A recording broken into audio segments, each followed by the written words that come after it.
Everybody wants to get married. But the most important thing is those conversations you have before your marriage. What are you people talking about? Even on my platform, we do say it. It's not really about the hitting, the flirting, the dating, going out, buying stuff. These things may not really matter when you get into marriage. But those nitty-gritties, how to do the financial planning, how to manage the home, what are those things that we need to do and put in place? If these things happen, what are the measures that we are putting in place to make sure that we are able to manage whatever future occurrences, happen in marriage? But unfortunately, I think people are just carried away with all the proposal, the weddings. Wedding no be marriage now. Some people will spend so much money just to put wedding together, ashwebi and all these things. And when it's over, the eyes go clear. Do you understand? So that's why you see most of this, even white people here, the only thing they are concerned about probably is the honeymoon. They just do a very small wedding and the next thing is what? Okay, let's just go to enjoy ourselves and plan our life. They need to talk about making babies. When do we want? All these things are very, very important. People need to start understanding the important things to discuss even before you get into marriage. But they are not discussing this. Ladies want to buy bone straight hair, bags, exclusive stuffs and stuff like that. And they fail to discuss the important things.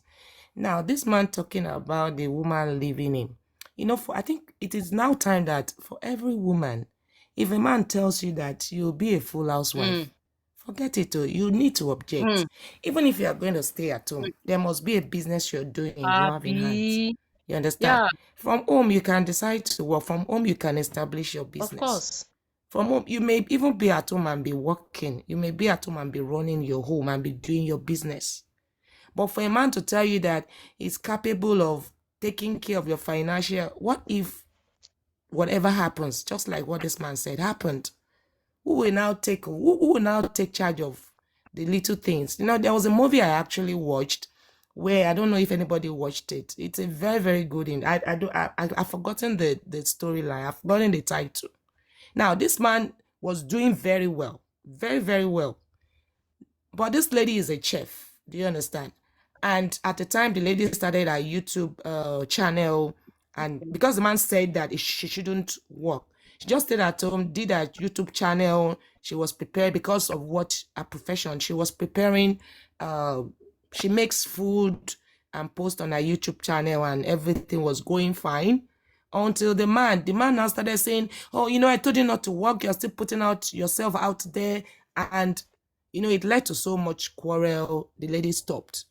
Okay. Now, this man went into crisis because he was into real estate. Went into crisis and started having issues. And they had to take over their house. That's where they live. They sent him out of business. He stopped working and everything collapsed. Now, what happened was that the lady took charge. Even though she did not tell the man directly, she only told the man that, oh, my friend helped us with some money. So they got a new place and the lady was just providing along the line. But what this man did not know was that even when that lady closed down her YouTube channel, she started a faceless YouTube channel without letting the man know. And she was still doing her business. Do you understand what I'm saying? And that was how she was able to save money in a different account that was not known to that man. So everything they used to survive when that man crashed came from that money the lady was saving without the man's knowledge. I so much learned a lot from this. And this is the time that ladies need to understand better that anything can happen at any time. Nobody plans for evil. Nobody plans for business crash or whatever, or financial crisis. But it can happen at any time. These things we don't plan for them. So they need to know better.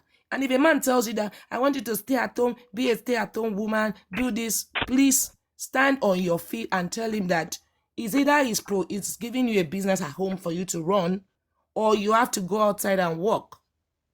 Anyways, why did you go to school? When a man will now come to tell you that you cannot practice your profession, you cannot do this, you cannot do what you're passionate about.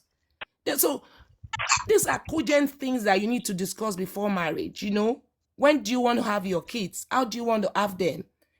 What are the education plan that you have for them?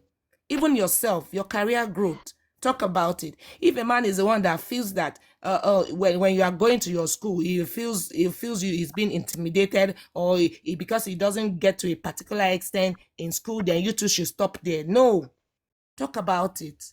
Oh, these are my plans. I want to have a business. I want to be an entrepreneur. Talk about these details. They matter before you. um person made where they said that, if the woman is dependent on the man for everything, then what say can you have in the house? See, like for me, and I don't like to generalize, when we talk about people, because different people, different strokes for different folks, right? Different people do what they feel like doing. Um, there are men who don't mind that their women are housewives. They don't mind going out there doing all the work, Yeah. hard labor or whatever it is, and providing for their family. And they're very happy with their wives being at home, taking care of the kids and whatever. And a lot of those men will not ever make that woman feel bad about um, herself. You know, this whole thing is all marry your type. Mm? Find someone who is your type, someone who is your standard, and marry that person. It's very important that everybody understand themselves, right? Understand what their core values are, and that they understand what they want out of relationship in marriage. For me, I believe that nowadays people don't understand that marriage is a lot of work, but it's the one of the easiest thing you can do, one of the easiest things you can get into. It just depends on the mindset that you come into it with it. If you have one person that has the mindset of building and flourishing and elevating, right? And then the other person has the mindset of using, and they don't care if you guys have money in the savings account, right? They don't care if there's food to eat tomorrow as long as there's enough to eat for today. Those two people are not going to be in a very happy marriage, right? So the thing about it is this. For me, I always tell young ladies, you cannot go out there and demand a man must do this for me. You have to do this. You have to do this. If you can't do this, then I won't be with you. You have to do X, Y, and Z. When you yourself are not capable of doing any of those things for yourself, you're a liability. Um, Money should never be the bone of contention in anybody's marriage, but your finances are very, very important for you to sit down and talk about before you get married, right? These days, when people start dating, what they will do is, what's your favorite color? What do you like to eat? Where do you want to go? Me, I like Maserati. I like Prada. I like this. I like that. But they will never sit down and have hard conversations. And one of the hard conversations is, where do you see yourself in 5 years? And when the person answers that question, well, where do you see your family in 5 years? What are your goals and your aspirations? And when the person answers that, you follow up with, what are the goals and aspirations that you have for your family? People don't sit and have these types of conversations because one person doesn't want to feel like, oh, I don't want the person to reject me because they might feel I'm too rigid. And then the other person will say, oh, I don't want the guy to reject me because he might think I'm a gold digger if I'm talking about money. So there's a lot of components that go into this marriage thing that can make it the most beautiful experience you've ever had, Yeah. or it can make it the worst experience you can ever go through, you know? So, but again, it depends. Like, everybody has to come into it with a mindset of building. The most ridiculous things I have heard on social media and people say is when they say, my money is my money, your money is our money, you do your thing, I will do my thing. What kind of nonsense is that? What kind of nonsense is that? But you see, people don't take time to get to know the other person before they marry them. Correct. They don't take time to understand the other person's mindset. They don't take time to understand where that person is coming from. See, a man can go out and work 24/7 and make all the money in the world.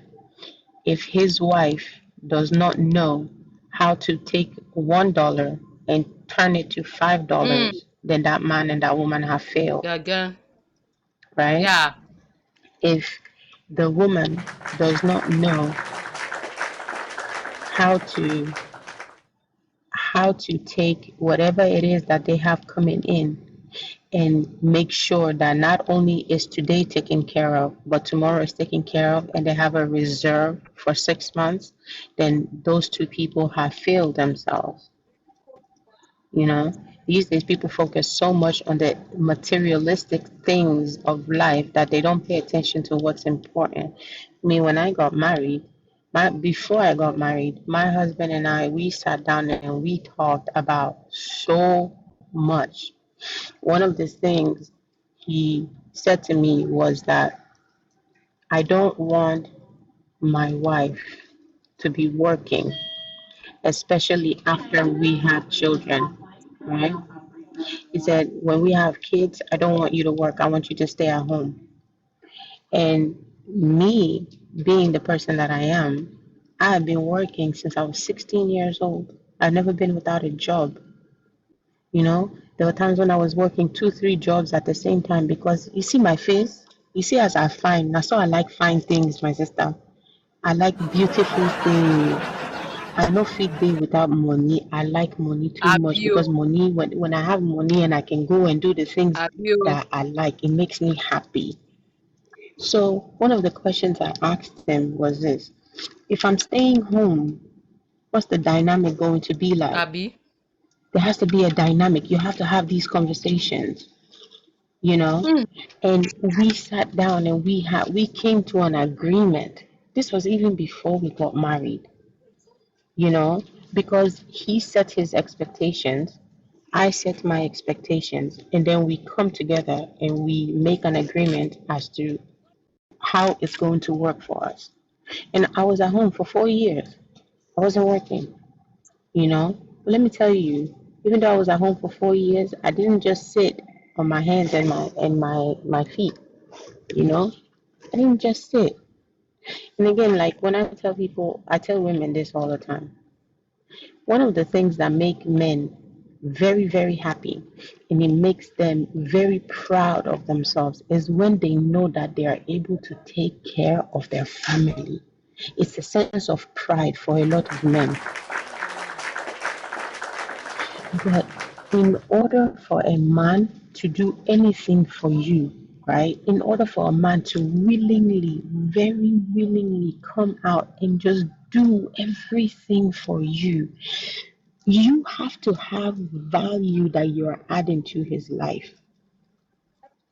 If you, as the woman, you're not adding any value to that man's life, then you are a liability, and nobody deserves to be with a liability. Me, As I'm sitting here right now, I will beat my chest and say there's nothing that I needed in those 4 years when I was staying at home that my husband ever made me feel bad for wanting it. You know, not one time. Because you know what? Like that one where like the paycheck will come in and he'll give me what I need for myself and the kids and the households and things like that. I will be saving $20 here, $5 there, $100 there. I'll be putting it in the account. I remember one specific occasion. Um, my because my husband, he does this all the time. For the month, he will sit me down and he will say, okay, so this is what we have in the account, this is what we have in the savings, this is what we need to do, this is how much we need to spend. He will break everything down for me. And I remember one specific occasion, he was like, this month I'm going to be short like 500, so things are going to be a little bit tight. We'll just have to adjust here